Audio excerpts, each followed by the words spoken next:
Assalamualaikum warahmatullahi wabarakatuh. Hari ini kembali lagi kita dalam pelajaran IPA, yaitu dengan materi hubungan antara objek biotik dan objek abiotik. Langsung saja kita masuk materi pelajaran kita hari ini.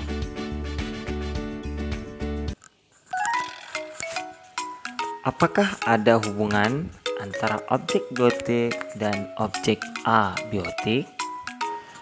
Sebagaimana kita ketahui, objek biotik contohnya seperti manusia,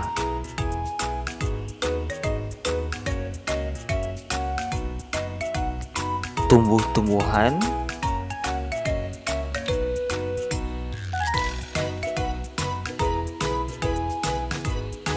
hewan, dan makhluk hidup yang lainnya.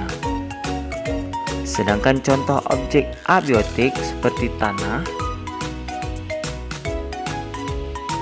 air,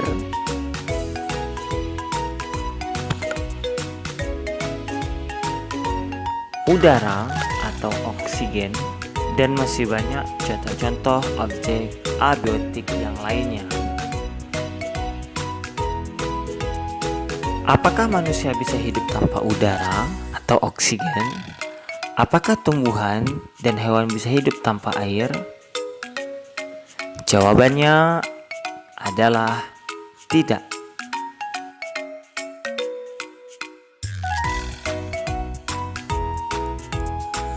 Disinilah bentuk hubungan antara kedua objek tersebut. Objek biotik tidak akan bisa hidup tanpa adanya objek abiotik. Begitu juga sebaliknya, akan ada pengaruh kepada objek abiotik tanpa adanya objek biotik.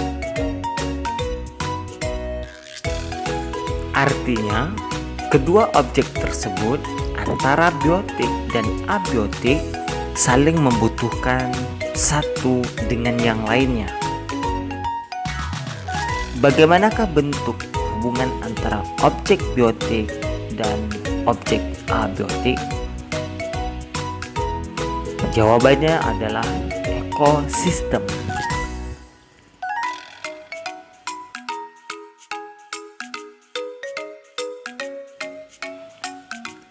Ekosistem adalah suatu tatanan kesatuan yang secara utuh dan menyeluruh antara segenap unsur lingkungan hidup dan saling mempengaruhi.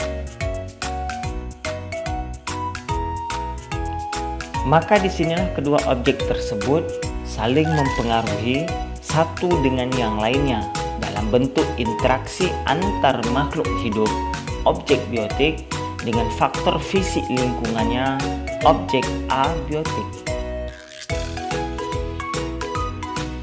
Sebagaimana contoh berikut, seperti pepohonan, tanah, dan air. Pepohonan sebagai objek biotik, tanah dan air sebagai objek abiotik.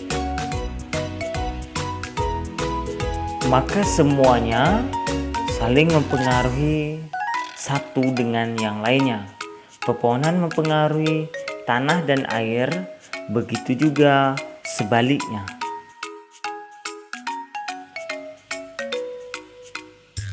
Pepohonan butuh air sebagai sumber hidup dan tanah sebagai media hidupnya. Air butuh akar dari pepohonan agar tetap terjaga kadar atau jumlahnya, dan butuh tanah sebagai medianya.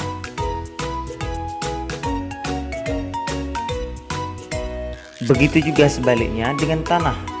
Tanah butuh akar dari tumbuhan atau pepohonan agar tidak abrasi, dan butuh air agar tanah tetap terjaga kesuburannya.